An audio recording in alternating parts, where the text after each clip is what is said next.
E estou cada dia mais feliz, porque cada dia eu desaprendo um pouco. Aquele direito formalista, aquele direito... Eu costumo dizer que o direito penal brasileiro é o direito penal da Floresta Negra. Os nossos exemplos são exemplos alemães. Eu costumo dizer aos que me ouvem, assim, joga fora o livro que trata de exemplo de estado de necessidade com 2 camaradas alpinistas. Isso é nos Alpes, é coisa bacana, é chique. Dá para a gente contar para o sobrinho, para os netos. Ó, você teve um tio que morreu na montanha, nunca mais acharam o corpo.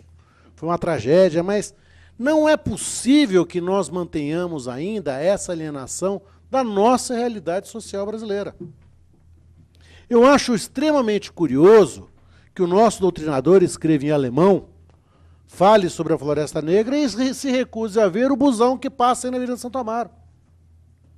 Tem gente para burro. O metrô da linha leste-oeste, de vez em quando eu pego, é um metrô muito interessante, a gente perde o pé lá dentro. Vocês pegam esse metrô. A gente perde o pé, a gente não vê o pé. A gente espreme o nariz assim, fala, ainda bem que eu não tenho pista, as coisas, eu ia sair daqui aleijado, porque a gente vai... Será possível que esses camaradas não conseguem entender, não conseguem enxergar essa realidade? Nós temos que buscar um exemplo. Náufrago. Joga 2 pessoas no mar, não é chique também? Tem um iate, navio, coisa bacana. Não precisamos disso. Nós não conseguimos escrever o direito que a nossa realidade brasileira exige. Por isso que a gente vive essa dicotomia. A gente tem 2 direitos. Um que a gente aprende na faculdade e outro que existe na rua. O nosso grande trabalho é tornar esse direito um só. Nós temos que trazer o direito da sala de aula, que é o direito penal libertário. Os nossos doutrinadores, os nossos juristas, entendem muito de prisão e entendem pouco de liberdade. Nós temos que trazer esse direito penal para a rua. Nós precisamos civilizar esse direito penal, civilizar um pouco esse trato que a gente vê, que a gente reconhece, que a gente sabe, como ele é ruim. Como é que é isso aqui?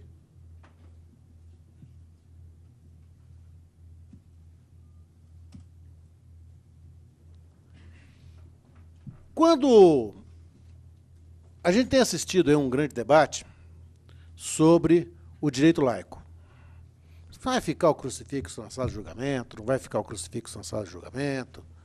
Eu sou particularmente favorável a que o crucifixo não fique na sala de julgamento, mas essa questão, para mim, é uma questão menor. A nossa grande questão está em nós nos livrarmos definitivamente do argumento dogmático. O nosso direito penal vive com o verbo demonstrar. O promotor de justiça, ele tem que conjugar o verbo demonstrar. O juiz de direito, seja ele o juiz de direito togado, seja ele o juiz de direito natural da causa, o jurado, tem que conjugar o verbo demonstrar. Acontece que nós ainda vivemos na época do verbo crer, que é um verbo religioso. Eu creio em Deus e não preciso justificar a ninguém as razões pelas quais eu creio em Deus.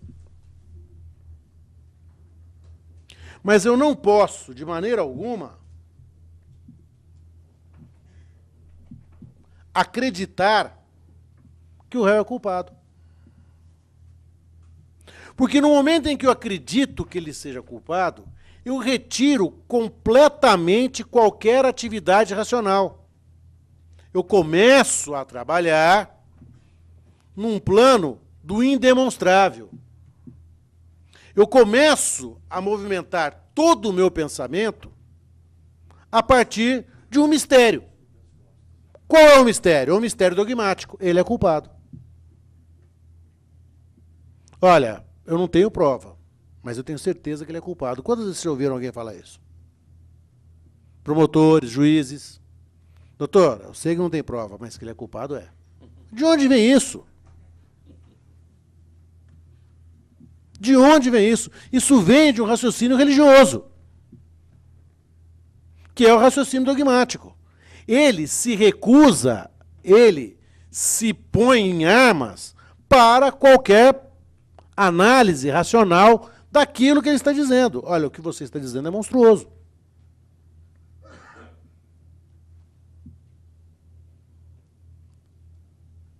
Demonstrar é a nossa operação intelectual. O que a gente tem que fazer é lutar para que este verbo seja o verbo do nosso trabalho. Crer é o verbo do padre aqui da frente. Tudo certo.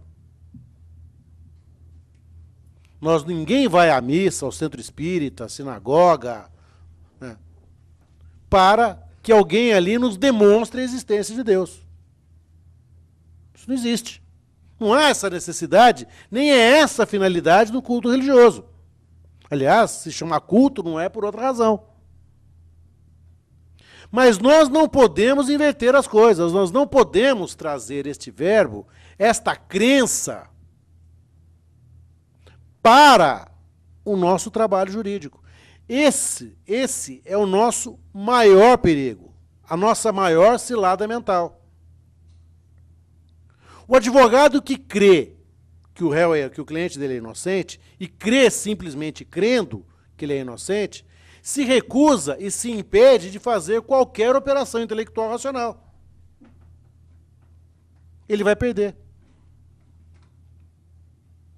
A menos que ele encontre alguém que também creia como ele, que as coisas são inocentes, que o réu seja inocente. O nosso grande risco é transformar, acho que a grande questão é esta. Nós temos o grave erro no Brasil, muito no Brasil, na doutrina internacional também a gente vê isso, nós não podemos confundir o crime com o pecado. O crime é uma decisão, é uma opção moral humana. Eu opto pelo crime. Por que razão, como foi, de que forma, isso é uma outra questão. Se a gente trata o crime como pecado, nós imediatamente introduzimos nele uma essência mágica. Algo que não mais depende de nós. Algo que não depende do comportamento humano. Algo que sai do nosso controle. Olhe, eu defendo o pecador. Que pecador? Não tem pecador algum. Porque a pena não é penitência, embora seja o sofrimento. Mas a grande questão que a gente precisa estabelecer nessa racionalidade do direito, se a gente quer efetivamente um direito laico, nós temos que começar a trabalhar com bases racionais. Senão não vamos chegar a lugar algum. É a questão, por exemplo, da carta psicografada. A carta psicografada, ela tem valor? O centro espírita deve ter. Eu conheço pessoas que carregam cartas psicografadas de entes queridos como se fossem verdadeiras joias. É direito dele. Ele acredita que aquela carta seja do filho que morreu em circunstâncias trágicas, que está dizendo que está bem, que está descansando, que está repousando, que está evoluindo. Bom, isso serve para diminuir o sofrimento de quem perdeu um ente querido, está ótimo. Agora, daí a dar existência jurídica, trazer esta manifestação sumamente religiosa para dentro do processo acional é uma loucura. Porque não há como, não há possibilidade de nenhuma verificação dessa prova. Não há contraditório que resista a uma carta psicografada.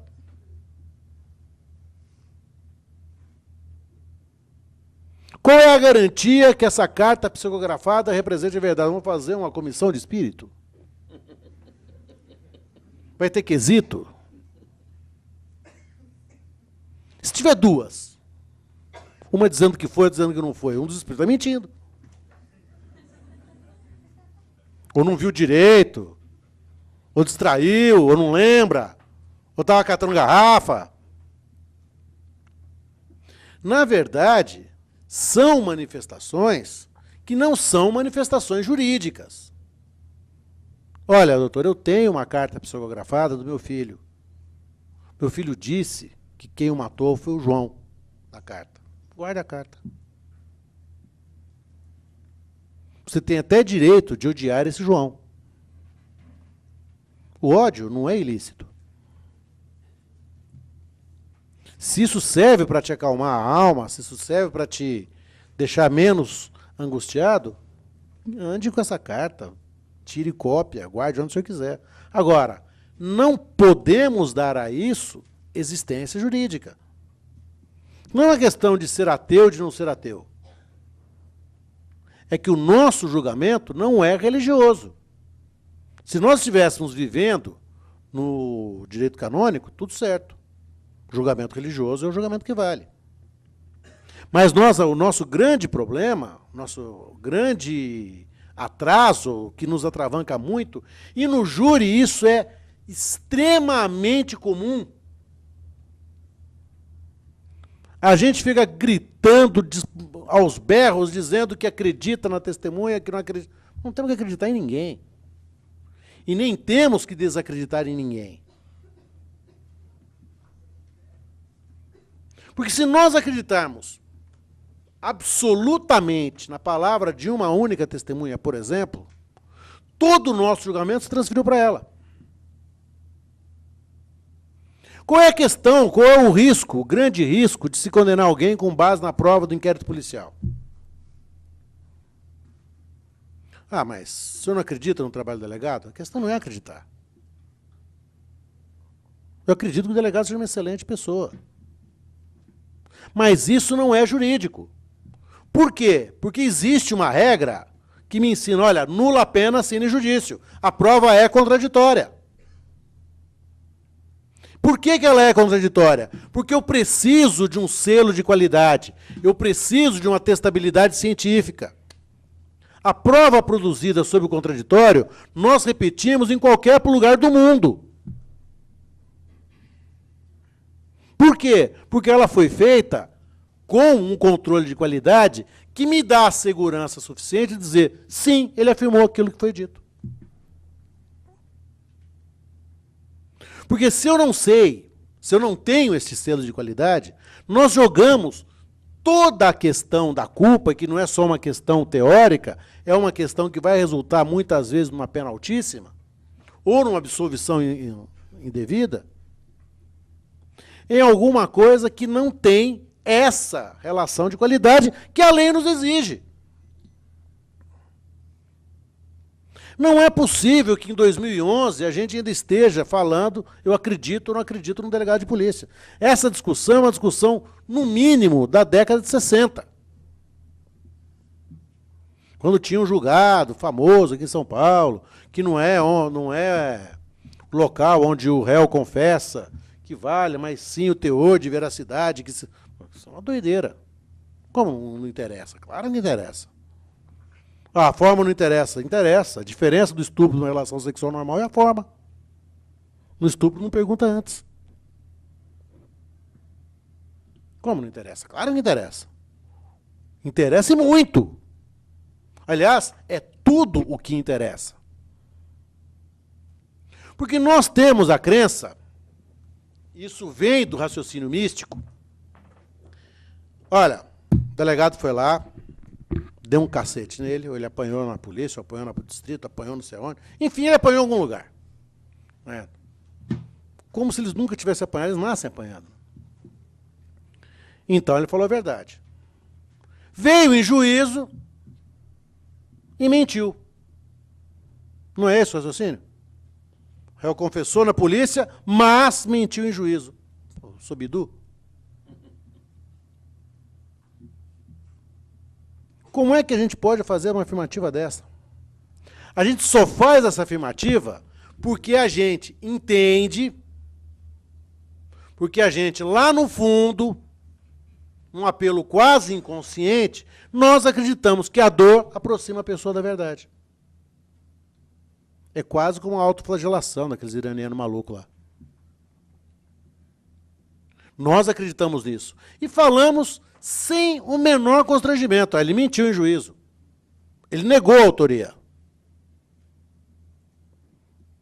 Estou fazendo pareceres agora quantos e quantos casos que acham uma lata de Nescau com cocaína no meio de um 148 humano, na beirada da favela, com uma lata de Nescau. De quem que é a lata? É de quem correu menos. Fácil.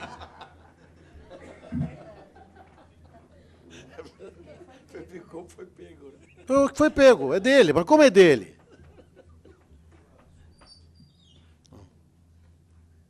Nós não conseguimos produzir um raciocínio, que é o raciocínio lógico processual que a gente deve produzir. Quando a gente fala em ônus de prova, esse raciocínio dogmático, ele nos deixa absolutamente sem chão. Outro dia eu estava vendo um processo de receptação. Eu nunca mais quero passar perto de Verona, ele está tudo bichado. Já peguei uns 500 Verona, nenhum deles está certo, tudo com chassi marcado. Qual é o crime? É dirigir o carro com chassi marcado? É o fato típico esse? Não. O fato típico é adquirir alguma coisa que eu sei, deveria saber, tinha que desconfiar, né? O jeitão do carro, qualquer coisa que me desse a ideia de que aquele carro tivesse uma procedência criminosa. É esse o crime? Por que que o ter o chassi marcado me dá essa certeza? Se eu tenho que fazer um teste eletrolítico. Eu posso fazer outro raciocínio? Eu posso imaginar que o dono daquele carro é vítima de um estelionato? Posso pensar isso? Olha, ele comprou o carro pensando que era bom.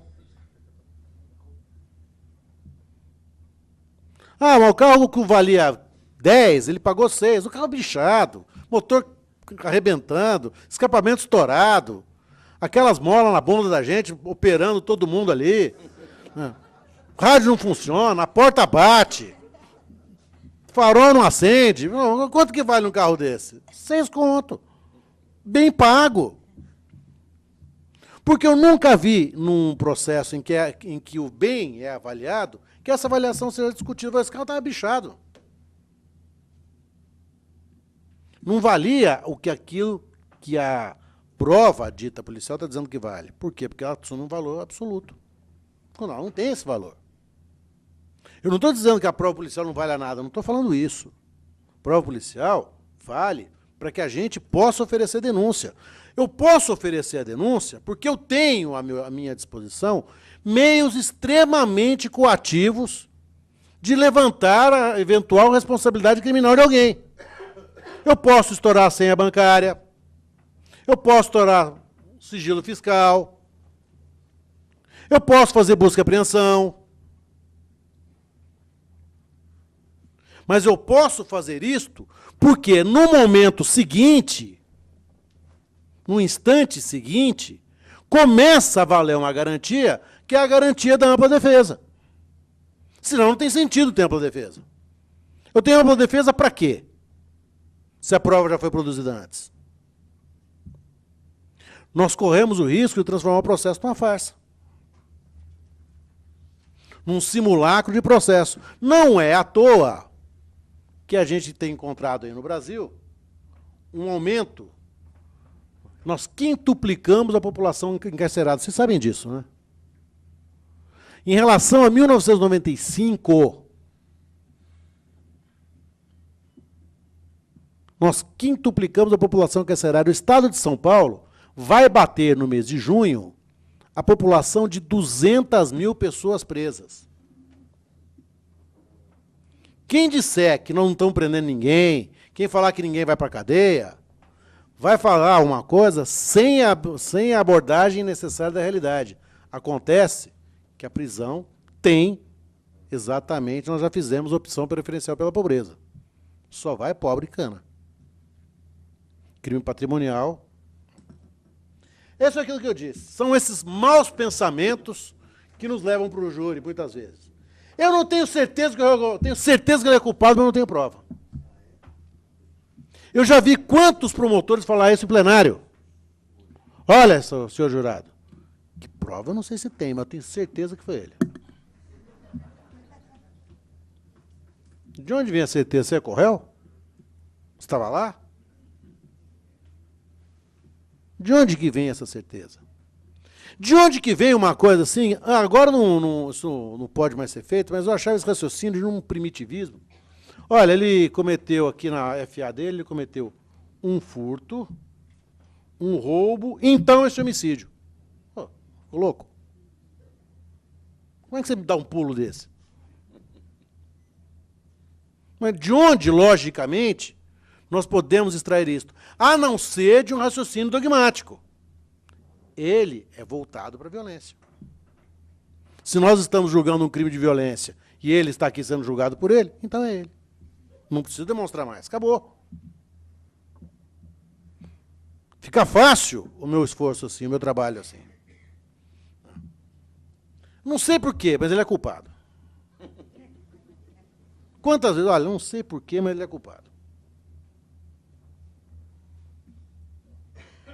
O grande risco da gente fazer isto no júri, e os advogados precisam estar atentos, é que o júri se torna extremamente arbitrário. Porque é a coisa mais fácil do mundo eu trabalhar projetando preconceito na pessoa que é leiga, que está ali para julgar. Eu estimulo o medo daquele que está julgando.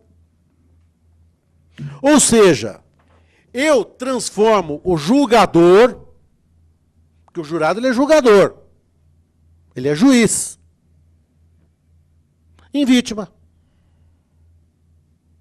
Na vítima potencial daquele camarada que está ali sendo julgado. É aquele argumento fatal. Se ele for absolvido, ele vai matar a filha de vocês.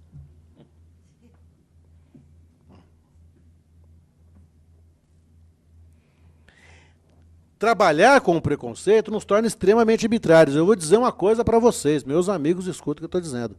É delicioso ser arbitrário. É muito gostoso ser arbitrário. Esse é bonitinho, eu absolvo, esse é feio, eu absolvo, eu condeno. A arbitrariedade dá a gente uma sensação de onipotência, de plenitude. É uma delícia. Tem nada melhor do que dar um tapa no moleque sem motivo. Né? Chegar em casa brabo, dar um croque no mais velho porque está com a televisão muito alta. Isso é uma delícia. No processo, nós temos que entender que nós estamos contando uma história que já aconteceu. Olha, essa história já aconteceu. Acontece no nosso mundo que essa história é uma história muito louca. Se nós formos pegar 8 testemunhas de um júri, as 8 vão falar 8 coisas diferentes. Se nós imaginarmos 8 testemunhas presenciais, cada uma delas vai ter a sua impressão.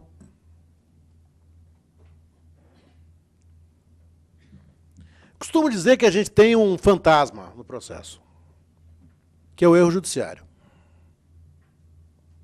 O erro judiciário, muitos dos senhores já devem ter visto isso várias vezes, já devem ter saído do fórum trocando as pernas várias vezes, porque viram o erro judiciário ser cometido e sem potência, sem mais meios de como evitar aquilo acontecer.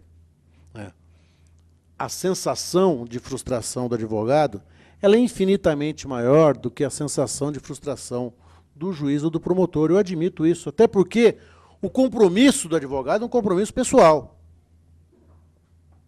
Você viu aquela pessoa que te procurou, que foi ao teu escritório, que te otorgou uma procuração, que entregou o desespero dele na mão de vocês, ser massacrado injustamente. Eu não consigo imaginar como deve ser isso, mas eu tenho no meu horizonte de desdobramentos de visão que a sensação deve ser uma sensação de miséria humana, de ódio daquele que promoveu essa injustiça, e muitas vezes faz isso, muitas vezes faz conscientemente.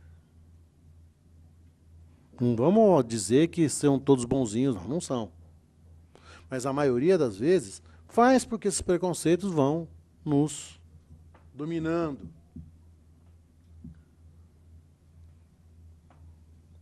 Eu costumo dizer o seguinte, no júri, a tentativa do promotor é fazer a reconstituição do crime. Sabe aqueles crimes de flashback, aqueles filmes de flashback? Que a atriz começa a contar uma historinha, né? É um flashback. Se nós chegarmos à cena máxima do filme, que é a cena do homicídio, então, está nítido, está claro, estamos todos seguros, a solução é condenatória. Mas, para isso, nós temos que nos pautar por regra. Aliás, falar em filme, vão ver o Titanic em 3D, que coisa louca.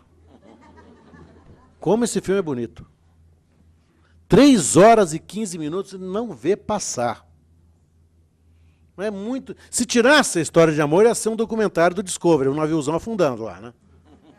Mas a história de amor, num naufrágio, as pessoas morrendo congeladas, aquilo assim, o amor que ficou para a vida inteira, a mulher de 100 anos, se referindo ao amor dela, da vida, quando ela tinha 18.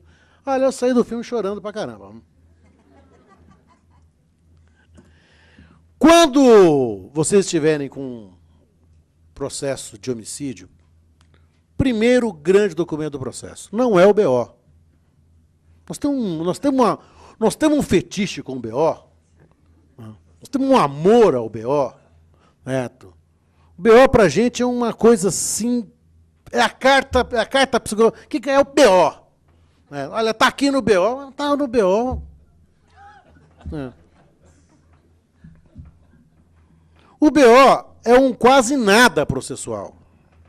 O nosso grande primeiro documento processual que tem aqui, que nós vamos encontrar, é o laudo de exame de corpo de delito, o laudo necroscópico. Fora de São Paulo tem um nome horroroso, eles chamam de laudo cadavérico. É cadáver, tá? Não precisa ficar falando, não precisa ficar lembrando toda hora. Né? Esse laudo necroscópico vai dizer muita coisa para a gente. Ele vai desmentir, muitas vezes, depoimentos graves de policiais militares que estavam na ocorrência. Ele vai desmentir, muitas vezes, a vítima, ele vai desmentir, muitas vezes, o próprio réu. Porque as informações que ele dá são informações extremamente valiosas e sutis.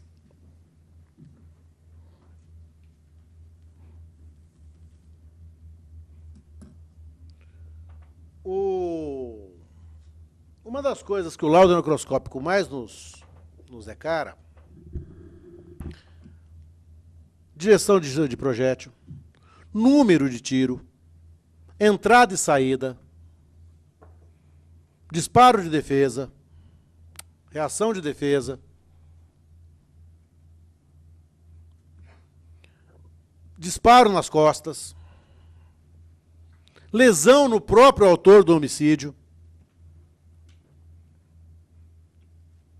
Esses laudos contam parte da história.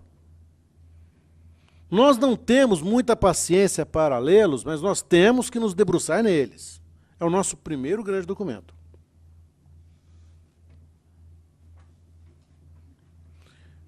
Eu já ganhei e já perdi júri com base no laudo necroscópico. A leitura atenta do laudo necroscópico, ela já nos coloca mais ou menos perto daquilo que a testemunha vai falar. Já é uma forma que a gente tem de imaginar se aquela testemunha está lá deliberadamente mentindo ou não, e muitas vezes está.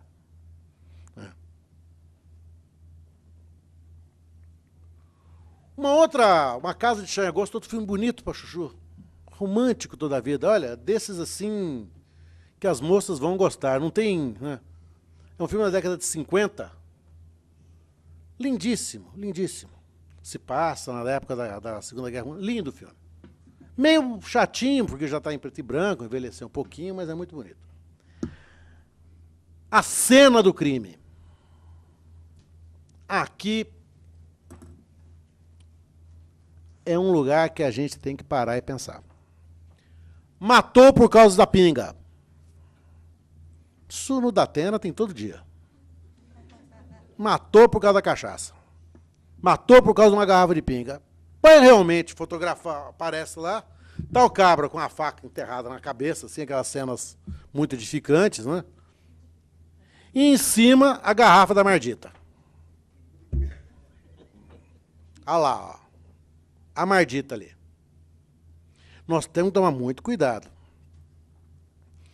Eu costumo dizer o seguinte, se nós formos na padaria aqui na frente, padaria, qualquer lugar, a privacidade é uma coisa que ficou no passado, né? Sorria, você está sendo filmado, tem uma borracharia perto de casa, o cara colocou, pode uns trecos dele, falou, será que alguém... Mas tá bom, sorria, você está sendo filmado. No dia seguinte, se eu for olhar o que a padaria filmou, eu vou concluir que adoçante engorda. Só gordinho que nem eu pega adoçante. Magrelo, esses malditos que não engorda de jeito nenhum, prova que Deus é injusto, né? Eles vão no açúcar. Conhece algum magrelo que usa adoçante? Não tem nenhum. Eles ficam até olhando pra gente, como se a gente fosse um ser inferior, assim. Nossa, você usa isso. Você usa. Como se eu fosse algo menor do que ele. Sou baixinho, mas não nesse sentido, né? Vou concluir que adoçante engorda. A fotografia é perfeita, a conclusão é escatológica. Olha, se aproxima um pouco mais da cena. Comece a ver algumas situações que ali podem estar boa parte de sua argumentação. Ele está com alguma ferramenta de trabalho junto com ele? Uma coisa que a gente não tem mais no Brasil é carteira de trabalho. Carteira de trabalho é para alguns. Mas andar com ferramenta de trabalho é para muita gente. Aí trabalha. No Brasil, nós não temos, com todo o empenho que se fazem, os governos sucessivamente, nós temos muito pouca profissão, nós temos uma atividade de sobrevivência que é a atividade de não morrer. As pessoas no Brasil subsistem. Tanto que a profissão mais comum que a gente vê declarada é ajudante geral. Eu acho fabuloso isso, ser ajudante geral. Ele ajuda geral.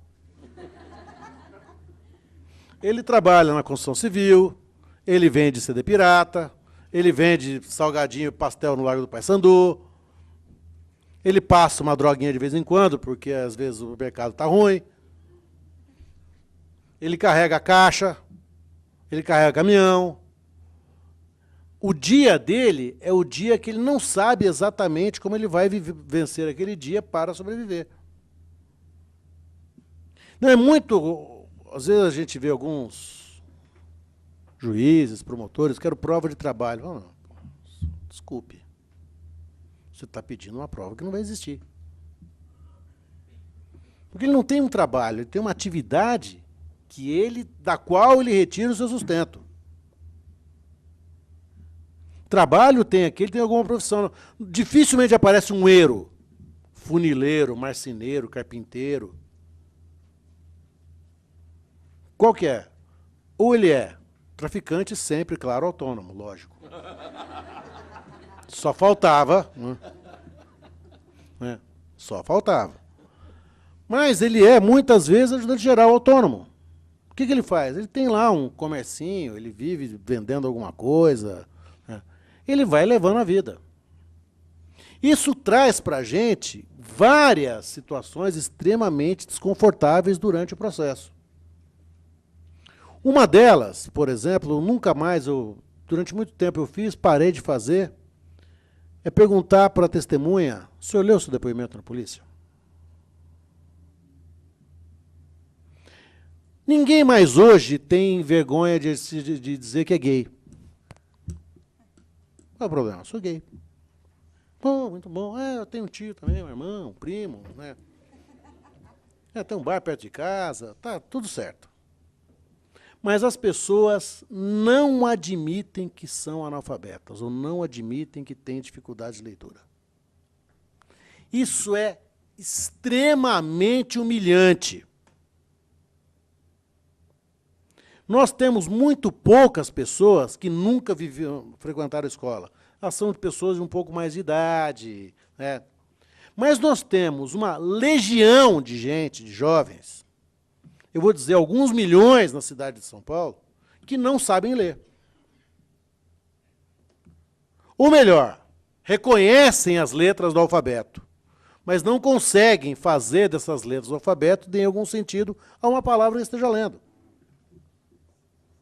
Uma casa. Acabou, isso não tem sentido.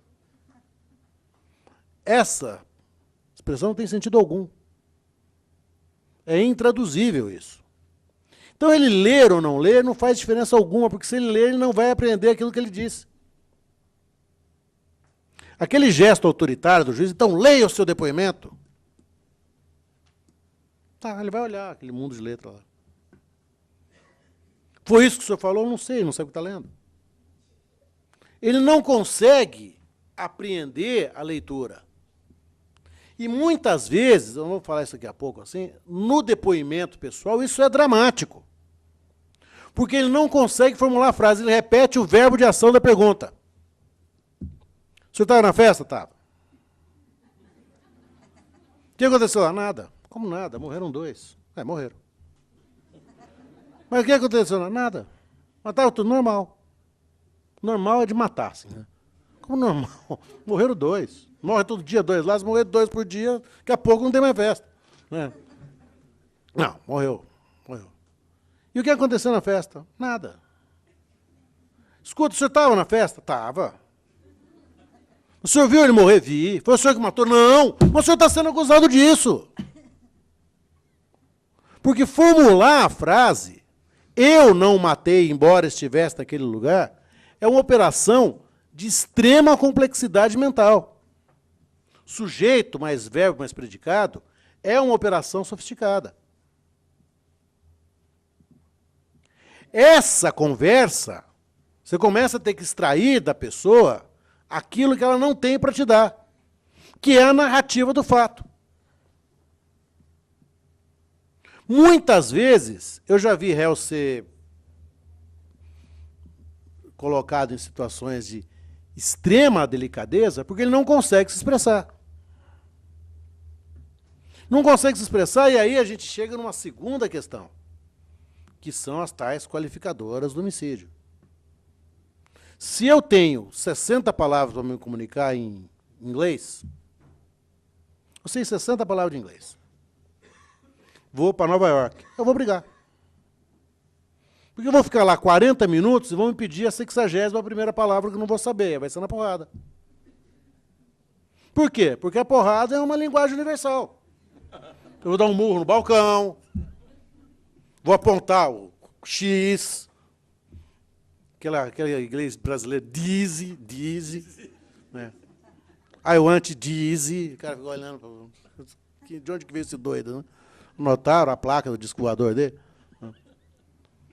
Mas a gente vive aqui essa questão.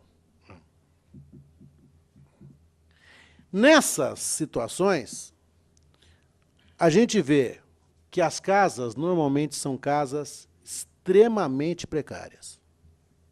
90% dos casos. Em 90% dos casos, a gente observa uma coisa muito interessante. Um estado de desarrumação da casa caótico. Todas as roupas estão no chão. O senhor arrancou as roupas de lá? Não. Quem fez isso? Não, o pessoal da perícia foi lá e fez. Mas por quê? Como isso? Arrancar roupa de armário para quê? Ah, procurando a arma, mas joga tudo para fora? Porque aquela foto ela é agressiva. Você vive ali? Olha, a mulher é condenada por maus tratos ao filho. Ela cozinha uma espiriteira de álcool. Bom, ela deu tapa no filho de menos. Ela podia ter queimado todo mundo. A questão não é o tapa, a questão é uma condição de vida extremamente hostil que as pessoas vão levando. E a gente tem aqui em São Paulo pessoas que vivem em condições extremamente hostis. A não ser quando a casa é de bacana, que aí a ordem impera.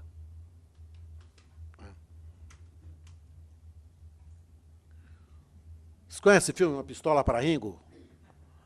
O pessoal mais velho aqui vai conhecer. Tinham aqueles faroestes italianos, né, dirigido pelo Sérgio Leone. Né? Giuliano Gemma era um ator assim, era uma espécie de Brad Pitt dos anos 60. Assim, né? né? Mas a arma é outra coisa que vai nos dizer, né, algo sobre aquele fato. Eu costumo dizer o seguinte: revólver é um engenho humano feito para matar gente. Por que eu tenho medo da polícia? Porque ela tem um treco na cinta que mata gente. Alguém conhece alguma forma de acender sua churrasqueira com ponto .40? Não. Pode botar picanha lá. Existe isso? O uso da arma de fogo pode sugerir que a pessoa que esteja usando a arma de fogo esteja com essa ideia de eliminar o seu semelhante. Por isso que eu acho assim, um absurdo, um fim do mundo, uma desumanidade equiparar a arma de brinquedo à arma de verdade num crime de roubo. Isso é de uma burrice. A gente tinha que fazer campanha com o outdoor. Se me assalta com arma de brinquedo, eu não reajo. Você finge que me assusta, eu finjo que me assusta, tá tudo certo, eu chego em casa. Porque aquele ladrão que pegou uma arma de brinquedo para vir me assaltar, ele é um cara legal. Na verdade, ele não comete roubo merda nenhuma. É a dramaturgia do medo, no máximo é um estelionato. Ele me engana. Ah, mas o medo é o mesmo. Não, o medo é diferente. O medo é real. O outro não. E ele é tão bacana que ele tomou um cuidado fundamental de não me machucar. Joia, cara. Pô, se todos fossem como você. Daí a dizer que isso é igual à arma verdadeira é de uma estupidez conceitual, é de uma estupidez jurídica e de uma estupidez ética. Esse camarada devia ganhar um prêmio, sei lá, olha, você vai ser condenado quando você não vai ser condenado a nada. Você vai ter um emprego, vai estar tudo certo. Você vai sair por aí, você vai dizer, olha, acertei com arma de brinquedo, estou aqui trabalhando e tal, quem sabe, né? O clã das adagas voadoras é muito bacana. Muito legal. Para as meninas que não gostam desse filme de ninja, o Clã das Adagas Voadoras é um filme profundamente existencialista. É. A faca não é um engenho feito para matar gente. Não tem na Tramontina nenhuma sessão de esquartejamento humano. Não tem. Por quê? Porque não foi feita para isso. A arma é instrumento de cozinha, esportivo, de caça e pesca. Eu posso andar com arma, com a faca. No interior, a faca de descascar laranja é companhia inseparável. Umas faquinhas assim, ó. Corta também. Facão de matar cobra. É um facão cuja finalidade é essa, matar cobra. Tem cobra lá, ué. Fazer o quê? Eles não pediram para as cobras ir para lá. Podão de boia fria. É o instrumento de trabalho dele.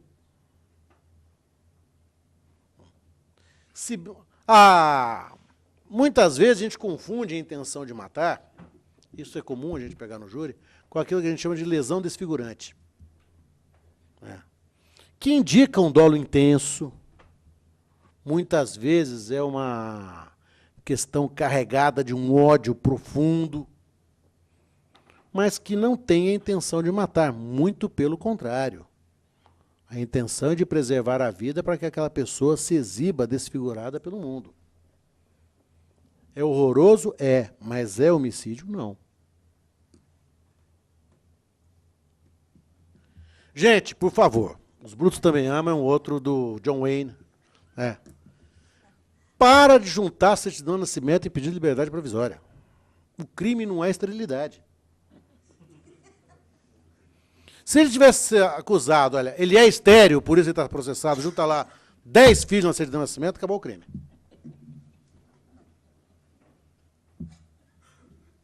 Mas isso não tem nenhum poder de persuasão mais. Não é jurídico. não é jurídico. Está tão mais fácil soltar hoje. A emenda 45 nos deu a garantia individual, o direito que cada um tem, de as sentenças serem motivadas. O que a gente vê, muitas vezes, é o lugar comum. O CSI não é aqui. Aquelas coisas que a gente vê no CSI, assim, né? Olha, tem um rabo de um gato, esse gato é um gato persa, esse gato persa tinha 1 ano e 8 meses, foi vendido no gatil de John McIntosh, né? Tu chega lá, tá lá o registro do gato, a fotografia do gato, é só juntar o gato e o cara acabou. Assim, né? Só dá certo lá. Laudo residográfico. Não diz respeito, não diz nada com nada, mas é um argumento para os advogados. Como não? Claro que é. Pesquisa de DNA. Uma vez eu tive um caso, assim, aquele caso, eu fiquei olhando para aquele processo, fiquei assim, me deu uma tristeza. A moça foi encontrada morta no motel. Estava a última pessoa que foi vista com ela, o próprio namorado, que era um camarada campeão olímpico em maluquice, um doido completo. Já havia agredido essa moça outras vezes, havia prometido matá-la. E no exame necroscópico, pimba, presença de líquido seminal na vítima. Falei, acabou, feito. Não precisamos, deixa ele negar, deixa ele jurar, deixa ele fazer o que for. Basta que a gente faça o exame de DNA. Vem a resposta. Quantidade de sêmen insuficiente. Falei, pô. Aquilo desconcertou, porque então ele tem que dar uma senhora gozada, preservar a camisinha, guardar a camisinha no frigobar do motel, né? Então não me faça passar um vexame desse. Pouca porra foi a última coisa que eu poderia ler na minha vida. Né? Você não espera ler essas coisas, não tem um choque, meu Deus. Outra coisa, impressões digitais. O Brasil tem um sistema burro de impressões digitais. Todos nós temos as nossas impressões digitais escolhidas. O Brasil tem 200 milhões de habitantes, são 200 milhões de impressões digitais escolhidas. Não há arquivo no mundo capaz de sistematizar isso. Portanto, a impressão digital é para a gente nada mais que uma prova meramente confirmatória daquela identidade que já está descoberta. Nem me preocupo mais com isso. Mas o CSI alguma coisa funciona. Nós temos boas provas de balística. O confronto balístico é uma prova interessante. O grafotécnico é uma prova interessante. E me ocorreu agora aqui, em processos de abuso sexual, denúncia de abuso sexual, constata-se fissura anal na criança. Pronto, caiu o mundo. Essa fissura anal, ela é comum, ela pode acontecer por milhares de razões, inclusive pelo abuso. Mas não é jamais indicativa da existência do abuso. O grafotécnico é um exame... O doce veneno do escorpião, todo mundo sabe qual que é, né? Aquele livro de sacanagem da Bruna Surfistinha. Tem o filme, né, com a Débora Seco. Gente, aqui eu já passei por aí. Uma coisa é a pessoa testemunhar um crime de furto. Quem assiste a um crime de furto tem raiva. Corre atrás, pega ladrão, corre atrás do ladrão, chama a polícia, quem assiste homicídio se esconde. A razão é óbvia. Eu sou o próximo.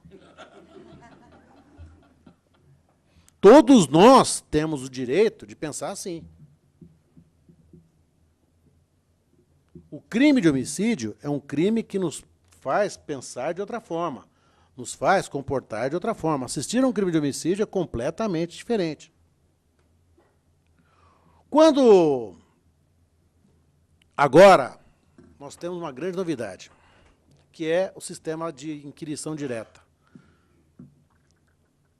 Esse sistema de inquirição direta exige que as pessoas que estiverem perguntando saibam perguntar. Perguntar é uma arte. Primeira coisa de amador, rivalizar com a testemunha. Mas como o senhor não tomou providência? O que é isso? Você está me julgando? Pergunta não é essa. E perguntas francamente imbecis. Eu vou perguntar, num caso de homicídio entre casal, vou perguntar para a testemunha, irmão do réu, como era o casamento deles? Pergunta imbecil que é essa. Eu estou exigindo uma longa explanação.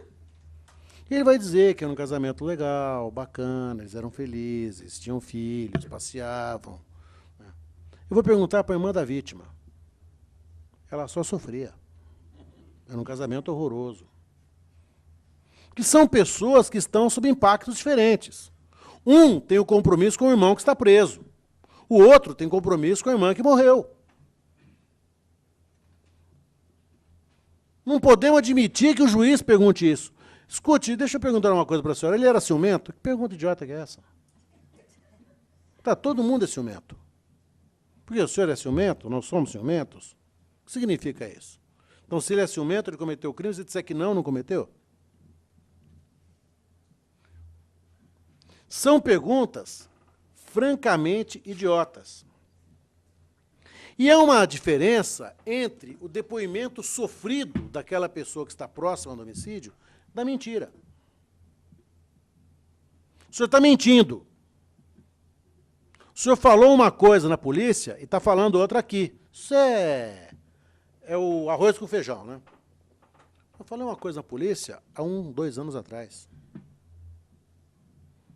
E eu fico pensando no seguinte, se nós saímos daqui e assistimos um atropelamento agora, eu vou dizer o seguinte, pô, você viu o atropelamento, rapaz? O cara veio numa moto. Não, ele não era moto, não, era um Corsa. Ah, era Corsa? Era. Ah, é verdade, era Corsa. Eu vi o Corsa. Mas a minha impressão visual inicial era moto. Eu mudo a minha versão de acordo com as informações que eu vou recebendo. Não dá para filtrar isso. Ô, mas você foi lá e falou que você não viu o cara que matou. Como não viu? Você é frouxo, você é louco. Pô, você estava lá comigo, você não viu o cara sair correndo da casa. Pô, rapaz, esqueci de falar isso, fiquei nervoso. Então, a próxima, não, foi ele, mas você não falou isso. As pessoas mudam seus depoimentos. Se uma experiência muito interessante é conversar com um preso velho, aquele preso cadeieiro, está lá, batendo os 30 anos. Ele conta história completamente diferente da história que consta no processo. Ele foi mudando o crime dele. Ele se defende fazendo isso. É natural, isso é do ser humano. Nós não podemos, ninguém sai daqui com os olhos ligados para ver se tem crime ou não. Se, aliás, se a gente for ver um atropelamento, muito provavelmente, escuta, quem passou no sinal vermelho? Não vi. Não vi quem estava no sinal vermelho. Porque a gente não vai andando para saber se o camarada, olha, está passando no sinal vermelho sobre a faixa e vem aquele em excesso de velocidade. Ah! A vida da gente não é essa. Você está andando, você está pensando em outra coisa, conta para pagar, filho, dor de corno, um monte de coisa na vida da gente, que são muito mais importantes para nós do que ficar vendo o que se passa no mundo. A prova testemunhal, ela é uma prova de risco. E se há envolvimento pessoal, e no homicídio sempre existe envolvimento pessoal, isso é uma das grandes diferenças entre o homicídio e o latrocínio. O latrocínio, a vítima e o autor do crime não se conhecem. É um acidente de percurso. No homicídio, não. Todo mundo conhece todo mundo. A testemunha de defesa conhece a testemunha de acusação.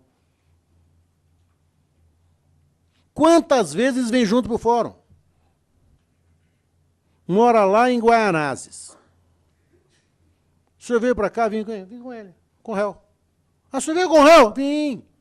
Como? Ah, longe para burro, vou pegar trem, busão, metrô. Ele me ofereceu carona, eu vim, eu não sou boba. Não falaram que era proibido. Olha, eu não posso nunca mais olhar na tua cara. As pessoas vão convivendo. Os filhos vão crescendo. Os casamentos vão se sucedendo. Não é? É muito comum nós termos depoimentos frontalmente opostos sem que haja mentira alguma. O que existiu? Mudou a vida, cara. Eu casei. Quantas vezes esposa de vítima fala isso pra gente? Ah, doutor, eu casei. Meu marido não gosta que eu venha aqui não para falar do outro, não. O outro morreu. Tem ciúme do morto, imagina do vivo. Né? E perguntar, para perguntar, você tem que saber o que está perguntando. E deixa eu lembrar o óbvio oculto. O ônus da prova é do Ministério Público, gente. Quando eu vejo o advogado falando, olha, eu vou fazer uma pergunta para esclarecer um ponto que ficou obscuro, eu falo, não é do ramo. Deixa o ponto obscuro. E aproveita para tornar esse ponto obscuro um buraco. O advogado, o Dr. Mauro Nassif me ensinou isso, é aquele que vai na contramão do salmo. Sabe aquele salmo, onde houver dúvida que eu leve a fé? Ele vai na contramão, onde houver fé que eu leve a dúvida. Essa é a questão. Através de uma operação de inteligência. Será que foi ele mesmo? Será que nós estamos, assim, fazendo um raciocínio dogmático? Pergunta que não deve jamais ser feita, e não sei porquê, acho que é alguma compulsão. Está acabando o depoimento. O advogado pergunta, estava escuro no local? Não. Acabou. Obrigado. Qualquer questão depois de confusão com outra pessoa, você já esclareceu, estava eliminado o local. Estava chovendo, cometeu o crime do guarda-chuva, enterrou o guarda-chuva. O advogado tem que explorar aquilo que o Ministério Público não conseguiu esclarecer. Claro que ele vai fazer pergunta, mas cuidado com a pergunta que vai fazer. E não permita que, de forma alguma, seja o cliente, seja testemunha, seja quem for, seja colocado naquela posição. Eu responda sim ou não. Nada na vida é sim ou não. Isso não é pergunta, isso não é telemarketing. O senhor tem televisão em casa? Sim. O senhor tem cachorro? Não. Não é telemarketing, nós estamos ali discutindo a liberdade de alguém. A pergunta sim ou não é de uma pobreza mental que ela é inaceitável. Responda sim ou não. O senhor estava lá ou não estava? Responda sim ou não. Estava passando. Estava, mas não estava.